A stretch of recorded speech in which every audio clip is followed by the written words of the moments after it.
We cannot manage our time, we manage ourselves, we manage our task, we give them priority. हमें ये देखना है कि कौन सा काम पहले करना है, कौन सा काम बाद में करना है, वही सबसे बड़ा टाइम मैनेजमेंट है। नमस्कार दोस्तों, मैं संजय शुक्ला। आज मैं आपके साथ बात करूंगा कि हम अपने टाइम को कैसे मैनेज करें, हम अपने टास्क को कैसे प्रायोरिटाइज करें, कौन सा काम पहले करें, कौन सा काम बाद में करें, जिससे कि जो भी हमारे काम है हम जल्दी से जल्दी और मोर एफिशिएंट वे में उसको एग्जीक्यूट कर सकें। इस कड़ी में पहला पॉइंट है हमारा टेक ए लुक। हम जो भी काम करते हैं, अभी तक का हमारा जो भी रूटीन है, सबसे पहले हम ये देखें कि हम अपने टाइम को स्पेंड कैसे करते हैं। सुबह से शाम तक पूरे वीक के अंदर हम क्या करें, एक पेपर लें, एक पेन लें और जो भी हम काम करते हैं या पिछले हमने एक वीक के अंदर किया है, सबको एक सरसरी निगाह से देखें, उनको लिस्ट आउट करें। ये वाला काम इतने घंटे करता हूँ, ये वाला काम इतने घंटे देता हूँ, ये वाला काम ये करता हूँ। और अपने आप में आप इंट्रोस्पेक्ट करें कि मैं कहाँ पे टाइम ज़्यादा लगा रहा हूँ और कहाँ पे टाइम कम लगा रहा हूँ। कई बार क्या होता है कि कई ऐसे पॉइंट होते हैं, कई ऐसे काम होते हैं, उनको उतनी प्रायोरिटी देने की ज़रूरत ही नहीं होती है, उस पर हम बहुत ज़्यादा टाइम वेस्ट करते हैं। अगर हम देखेंगे, कई बार हम अगर अपना लिस्ट में से देखेंगे, हम पाएंगे कि हम टीवी बहुत देर तक देख रहे हैं या व्हाट्सएप बहुत देर तक करते हैं। हमें ये देखना है, सबसे पहले अपनी इंट्रोस्पेक्ट करना है कि हम अपने टाइम को किस तरह से स्पेंड करना है। इस कड़ी में दूसरा पॉइंट है make a to do list. To do list means आप एक कागज़ लीजिए, एक पेन लीजिए, अपने पूरे दिन के काम, पूरे वीक के काम उस कागज़ पे लिखिए। हर तरह के काम, कुछ मत देखिए इंपॉर्टेंट है या अर्जेंट है, पूरा का पूरा आप एक लिस्ट पे डालिए। और आप ये देखिए, इसके अंदर आपके हर काम आ जाने चाहिए, ऑफिस के काम आ जाने चाहिए, पर्सनल काम आ जाने चाहिए, एंटरटेनमेंट आ जाना चाहिए, फ्री टाइम आ जाना चाहिए। ये भी काम आपको करना है ना, आपको बिजली का बिल जमा कराना है, वो भी आपका काम है। वो सारे के सारे आप पेन पे लिखिए। और हाँ, मस्ती का टाइम भी आपको ज़रूर लिखना है, क्योंकि मस्ती नहीं करेंगे तो आप एनर्जेटिक नहीं रहेंगे। उसके बाद नंबर 3 पे हम बात करेंगे transform all the task on your calendar. उसके बाद आप क्या कीजिए, एक कैलेंडर लीजिए या डायरी ले लीजिए, जितने भी काम आपने टू डू लिस्ट में लिखे हैं सारे के सारे आप डेली बेसिस पे, वीकली बेसिस पे उसको लिखते जाइए। ये वाला काम मैं मंडे को करूँगा, ये ट्यूसडे को करूँगा, ये वेडनेसडे को करूँगा, ये सुबह करूँगा, ये शाम को करूँगा। और जब आप अपने सारे के सारे टास्क अपने कैलेंडर पे ट्रांसफॉर्म कर लें तो आप टू डू लिस्ट को रख दीजिए बाजू में, वो आपको काम में आएगी बाद में। टाइम मैनेजमेंट ये टास्क मैनेजमेंट है, और टास्क मैनेजमेंट क्या है, प्रायोरिटी मैनेजमेंट। हमें अपनी प्रायोरिटीज़ को डिसाइड करना है, कौन सा काम पहले करना है, कौन सा काम बाद में करना है, कौन सा काम हमें क्या करना है। हमें बिल्कुल क्लैरिटी होनी चाहिए कि हमें कौन सा काम कब करना है। दोस्तों, हमारे पास 2 तरह के काम होते हैं अगर हम अपनी लिस्ट को उठा के देखें, इम्पॉर्टेंट वर्क और अर्जेंट वर्क। इम्पॉर्टेंट वर्क वो वर्क होते हैं, वो काम होते हैं जो आपके लिए करना ज़रूरी होता है। अर्जेंट वर्क वो होते हैं जो कि काम अगर करेंगे नहीं तो इधर का उधर हो जाएगा। बिल्कुल हमने उन काम को टाइम से नहीं किया तो वो हमारे सिर पे आ गए, अगर हम उन काम को नहीं करेंगे तो हमारा अर्थ का अनर्थ हो जाएगा। अगर हमें ये देखना है कि अपने जो भी काम है, इम्पॉर्टेंट काम पहले करने चाहिए। क्यों करना चाहिए? क्योंकि अगर इम्पॉर्टेंट काम हम टाइम पे नहीं करेंगे तो कुछ टाइम के बाद वो काम हो जाएंगे अर्जेंट। और अर्जेंट काम को करने के लिए हमेशा आप ध्यान रखिए, टाइम भी ज़्यादा लगता है, एनर्जी ज़्यादा लगती है, पैसे ज़्यादा लगता है। अगर हम बात करेंगे कि दोनों के अंदर फ़र्क करें, अगर आप दोनों को समझना चाहें तो क्या है। इम्पॉर्टेंट वर्क क्या है आपके लिए? पढ़ाई करना। आप सुबह उठे, आपने सोचा कि मैं आज ये 10 चैप्टर करके उठूँगा, लेकिन जैसे ही आप पढ़ने बैठे पता पड़ा कि साहब लाइट कट गई। क्यों कट गई? इलेक्ट्रिसिटी बोर्ड वाले लोगों ने आके आपकी लाइट काट दी क्योंकि आपने बिजली का बिल भरा नहीं था। भाई, बिजली का बिल जब आपको भरना था तब आप ऑनलाइन उसको भर देते हैं, 5 मिनट का काम था, लेकिन आपने भरा नहीं। वो काम आपने उसकी इम्पोर्टेंस समझी नहीं। लेकिन आज अचानक से बिजली वालों ने आपका कनेक्शन काट दिया तो वापस कनेक्शन जुड़वाने के लिए आपको 1 दिन या 2 दिन लगने वाले हैं, ये मान के चलिए। हमेशा ध्यान रखिए, पहले आप अपने इम्पोर्टेंट काम को एड्रेस कीजिए, उनको हमेशा प्रायोरिटी दीजिए, जिससे कि वो अर्जेंट काम बने ही नहीं। ठीक है, अब हमने ये देखा कि 2 तरह के काम हैं, इम्पॉर्टेंट वर्क और अर्जेंट वर्क। अब हमें कौन सा काम पहले करना है, कौन सा काम बाद करना है, इसके लिए एक मैंने चार्ट बनाया है। ये चार्ट आपको ये हेल्प करेगा कि कौन सा काम आपको पहले करना है, कौन सा काम बाद में करना है। काम 2 तरह के होते हैं, हमने देखा है, important work and urgent work. सबसे पहली प्रायोरिटी पे हमारे लिए वो काम होंगे which are more important and more urgent for us. वो बिल्कुल सबसे पहली प्रायोरिटी है, वो काम आप टाल ही नहीं सकते, वो काम आपको इमीडिएटली करना ही करना है। नंबर 2 पे वो काम आते हैं which are more important for you and less urgent for you, उसको आप नंबर 2 पे रखिए। नंबर 3 पे आप कौन से काम करेंगे which are more urgent for you and less important for you. और सबसे आखिर में आपके काम की लिस्ट में आएंगे या कैटेगरी में आएंगे which are less important and less urgent for you, जो न तो आपके लिए बहुत ज़रूरी हैं न ही बहुत अर्जेंट हैं, उसको आप लिखिए चौथे नंबर पे। ये आपको हेल्प करेगा कौन सा काम पहले करना है, कौन सा काम बाद में करना है। दोस्तों, मैंने आपके लिए ये वीडियो बनाया है, मैंने बहुत टाइम इन्वेस्ट किया है, मैंने बहुत एनर्जी इन्वेस्ट की है।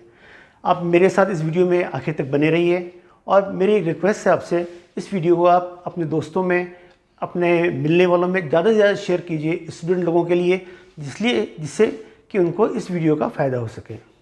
Thank you very much for watching my video. काम को प्रायोरिटी देने का एक और तरीका है, वो है do your toughest job first. आपका लिस्ट के अंदर जो भी आपका सबसे मुश्किल काम है उसको आप सबसे पहले कीजिए। अगर आपने सबसे मुश्किल काम को सबसे पहले एड्रेस कर लिया, अपने सबसे मुश्किल टास्क को सबसे पहले एग्जीक्यूट कर लिया, तो यकीन मानिए जो बाकी वाले काम हैं आपको बहुत छोटे लगेंगे, आपको बहुत अच्छा कॉन्फिडेंस होगा और आप बड़े आसानी से उनको निपटाते जाएंगे। मैं आपको छोटे सा एग्जांपल देता हूँ माउंटेन क्लाइंबिंग का। 7 कॉन्टिनेंट के अंदर 7 हाईएस्ट पीक्स हैं, उसके अंदर चाइना नेपाल बॉर्डर पे है एवरेस्ट। अगर आपने एक बार एशिया की जो हाईएस्ट पीक है एवरेस्ट फतेह कर ली, तो बाकी जो 6 हाईएस्ट पीक्स हैं वो आपको स्केल करना बहुत आसान लगता है। तो नॉर्मली जितने भी क्लाइंबर्स हैं सबसे पहले एवरेस्ट को टारगेट करते हैं कि एक बार हमने एवरेस्ट फतेह कर लिया तो बाकी 6 पीक हमारे लिए बहुत सिंपल हो जाएंगी। अगर आप एग्ज़ाम की बात करें, नॉर्मली क्या करते हैं, जो असाइन टाइम मिला है उसके अंदर हम एक एक करके क्वेश्चन करते हैं। नॉर्मली जो स्ट्रेटजी होनी चाहिए, जो सबसे टफ क्वेश्चन है उसको सबसे पहले एड्रेस कर लीजिए, उसको आपने सॉल्व कर लिया तो आपको बाकी क्वेश्चन एड्रेस करने के लिए, सॉल्व करने के लिए बहुत टाइम होगा आपके पास और बहुत कॉन्फिडेंस से कर पाएंगे। मैं छोटा सा डेविएशन की बात करता हूँ। अगर आप जो टफेस्ट जॉब है, जो टफेस्ट क्वेश्चन है जो आपने लिया है वो आपसे हो ही नहीं रहा है, तो क्या करेंगे, पूरे सारा टाइम उसी में लगे रहेंगे? जी नहीं, आप उसको स्किप कर दीजिए और आप दूसरे क्वेश्चन पे कीजिए।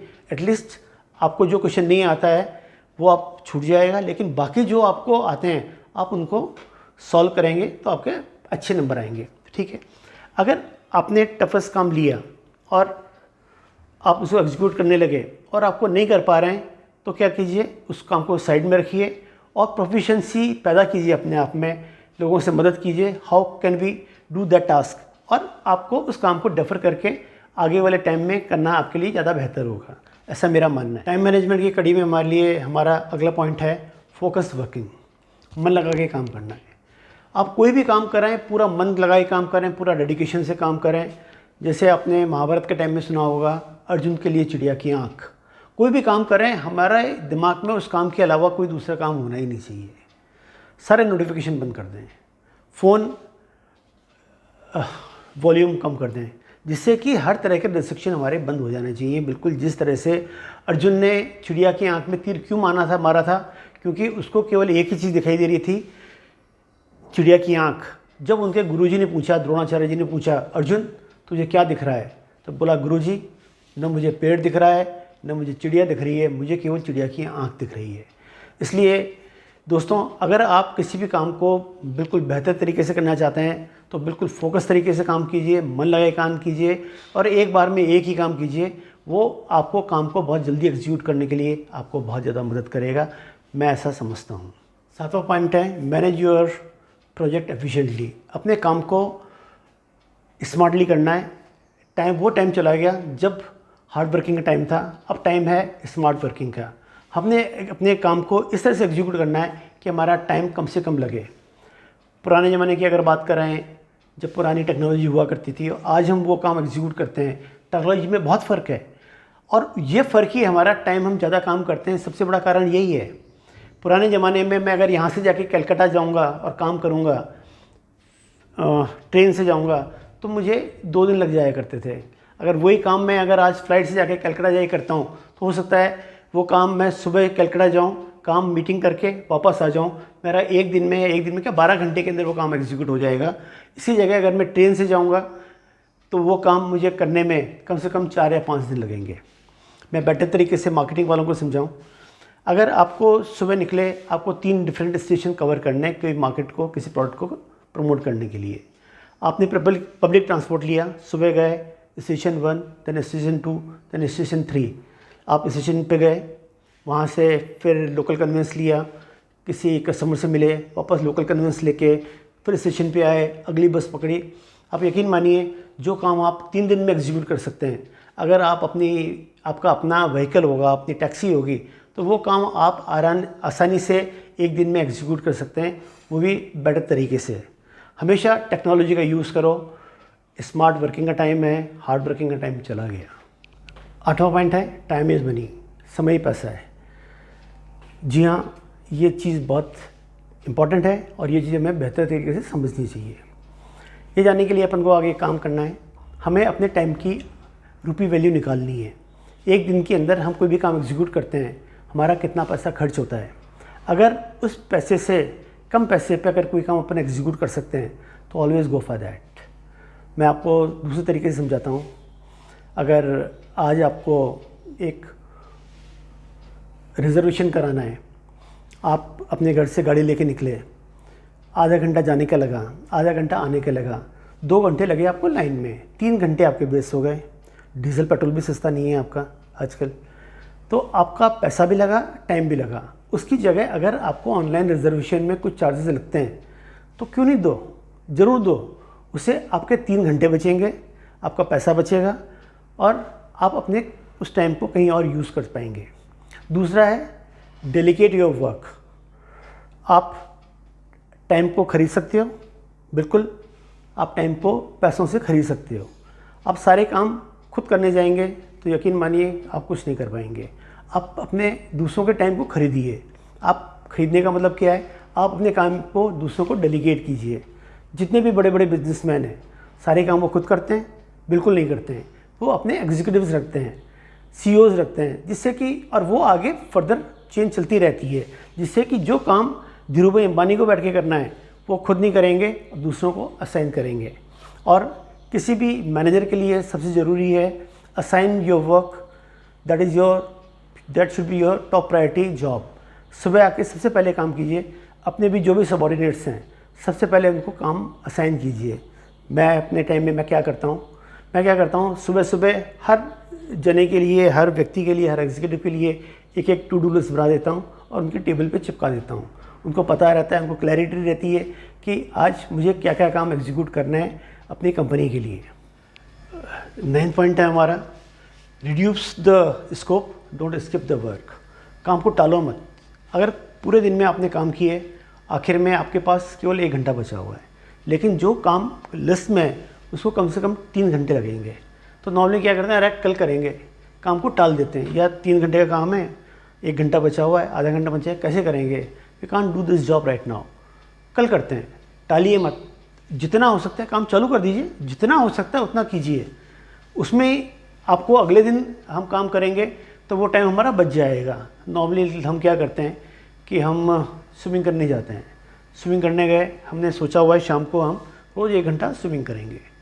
हम वहाँ जाते हैं, हमारे पास 15 मिनट बचा हुआ है, ठीक है 15 मिनट के लिए स्विमिंग कीजिए, लेकिन एक बार आपको फील तो आने दीजिए। आपको काम टालो मत, काम कल के लिए मत टालो। जितना टाइम है, जितना काम है हो सकता है कर लीजिए। उसके बाद सबसे आखिरी पॉइंट है री इवैल्यूएशन का। आपने जो भी टास्क बनाए, जो भी प्लानिंग की, उस पर आप कितना खरे उतरे हैं ये आप देखिए, इंट्रोस्पेक्ट कीजिए। ये आप काम करेंगे डेली बेसिस पे और वीकली बेसिस पे। रात को जब भी आप सोएं, आप देखिए ये मेरे टास्क थे, ये मैंने कितने एग्जीक्यूट हुए, कितने एफिशिएंटली हुए, कितने में रिजल्ट निकला। उसी तरह से वीक के आखिर के अंदर हम देखेंगे वीक में कितने टास्क थे, कितने एग्जीक्यूट हो पाए और कितनी एफिशिएंसी से हमने किया। और आगे की प्लानिंग हमारी इसी सेल्फ असेसमेंट पे डिपेंड करेगी। अगर हमें लगता है कि हमने जितने काम लिखे हैं या जितने टास्क हमने टू डू लिस्ट में लिखे हैं, उसमें से अगर 50% काम कर ही पाए, 50% ही काम कर पाए और 50% काम हमारे अनएग्जीक्यूटेड थे। इसका मतलब हम काम लिख तो बहुत लेते हैं, हम ये करेंगे वो करेंगे वो करेंगे, लेकिन वो उन्हें प्रैक्टिकल होता नहीं है। आपकी टू डू लिस्ट हमेशा प्रैक्टिकल होनी चाहिए, जिससे कि आपको पता रहे, आपको टाइम को जो असाइन करें आप उसके साथ जस्टिस करें। दोस्तों, मैंने अपने इस वीडियो में बात की है टाइम मैनेजमेंट के बारे में। मुझे उम्मीद है आपको मेरा वीडियो बहुत पसंद आया होगा। अगर पसंद आया हुआ है या नहीं पसंद आया है, कमेंट बॉक्स में ज़रूर लिखिए। और मेरा अगला वीडियो आप किस सब्जेक्ट पे देखना चाहते हैं, कमेंट बॉक्स पे ज़रूर लिखेंगे, मुझे अच्छा लगेगा। और हाँ, अभी तक अगर आपने मेरा चैनल सब्सक्राइब नहीं किया है, please subscribe my channel. Thank you very much for watching my video.